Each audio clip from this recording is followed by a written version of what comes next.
Live from the Newsmax studio in New York City, here is Steve Malzberg. But it's not just his fault. No, understood. But it's going to spur on more calls for the I word. Right. Well, it should, because the president himself has said often and publicly and on camera that he isn't allowed to do precisely what he is to be ready to do in September. But it doesn't He make it said impeachable, it's does against. Well, look, he says it is unconstitutional, and in one of his ringing denunciations of doing what he's going to do, he said, after all, we are a nation of laws. So, taking him at his word, this is a serious trespass on the Constitution. I wouldn't impeach simply because it's political suicide, but in principle, it would be an impeachable offense. All right, tough words from Charles Krauthammer on the president's impending executive order, which may or may not come on immigration. Of course, some say it's granting blanket amnesty, or will grant blanket amnesty to 5 to 6 million people. Joining us now is Ian Tuttle, member of the National Review editorial board and also fellow at National Review. And Ian, welcome, and a scathing, hard-hitting, and wonderful editorial at the National Review. Out of order, the breathtaking arrogance of President Obama. And do you agree with Charles Krauthammer that if he does do what many expect him to do, that it would be, whether or not they do it, that would be an impeachable offense? Well, thanks for having me, Steve, and I'm glad you all liked our editorial. Dr. K is spot on as usual. It seems to be an impeachable offense if you take the Constitution for what it says, which is that under Article 2, the president's job is to faithfully execute the laws that are enacted by Congress. And he wouldn't be doing that. He would be writing his own laws.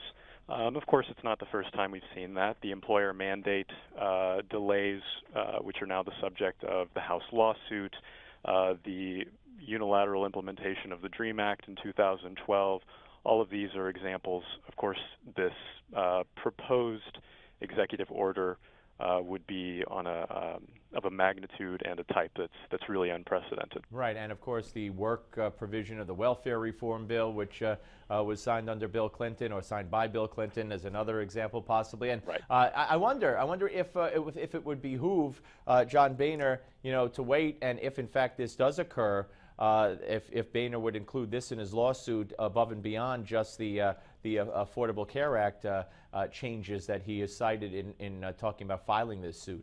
Right. So I wrote a piece a couple weeks ago about the lawsuit, and I chatted with Liz Foley and David Rivkin, who are the attorneys and sort of the legal architects behind the suit. And they went through a long process trying to figure out what would be the best example of executive overreach to use in the suit, because they said judges don't want you to throw lists of offenses at them, so they want to take what they think is the best argument and present that. Now, Krauthammer spoke out against that, I think, last night, maybe a little earlier. But it's certainly the case that you could also file multiple lawsuits thinking through different or challenging different executive actions. Yeah. Okay. Well, we'll wait and see what happens with that. Let's turn our attention here to the border battle in Congress, so to speak. Of course, yesterday the bill did not come to the floor because Boehner did not have enough support. Then today, the process of reworking the bill and the whole thing. But here's the deal: this bill will never ever see the light of day in Harry Reid's Senate. So it's all for naught, is it not? Well, I think it's important for the Republicans in Congress to show that they have something. Exactly, to show that they're, well, I mean, the president's slam on the House Republicans is that they're a do-nothing Congress. And the fact is, if they can gather something together, get the votes on it, and pass it over to Harry Reid, especially given the situation at the border as it stands right now, then they can say, look, this wasn't us. This is your man in the Senate. This is the Democrats who are being the obstructionists this time. Yeah. Okay. We'll see how that works out. I do want to get back to the editorial at National Review, because it talks about DACA, D-A-C-A, Explain what that is, and you also point out there that according to the Heritage Foundation, that the $55 billion a year is the net anchor, if you will, economic anchor from illegals in this country because they take advantage of all the services that this country has to offer. So $55 billion a year price tag right now, and this DACA, these deferrals. Talk about what would happen here with those and what they are. Right. So DACA is the Deferred Action for Childhood Arrivals program, and this was also implemented by executive fiat, not order, but it was done by memorandum in the summer of 2012.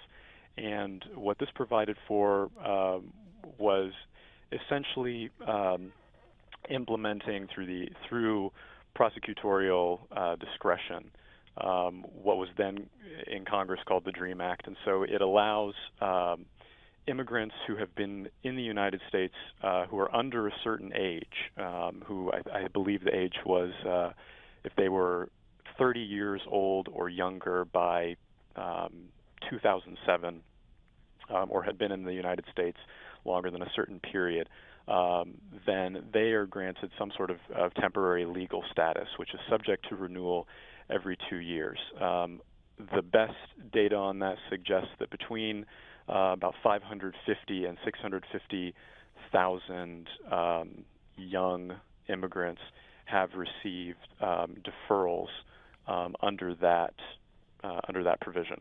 Yeah, very, very interesting. All right. Well, again, great editorial there. And Ian, thanks for joining us today. Really appreciate it. Have a great weekend. Absolutely. Thanks. You too, Steve. Thank you. Ian Tuttle, member of the National Review editorial board, and William F. Buckley Fellow at National Review. It's going to be very, very interesting to see. Some are referring to it as an August surprise.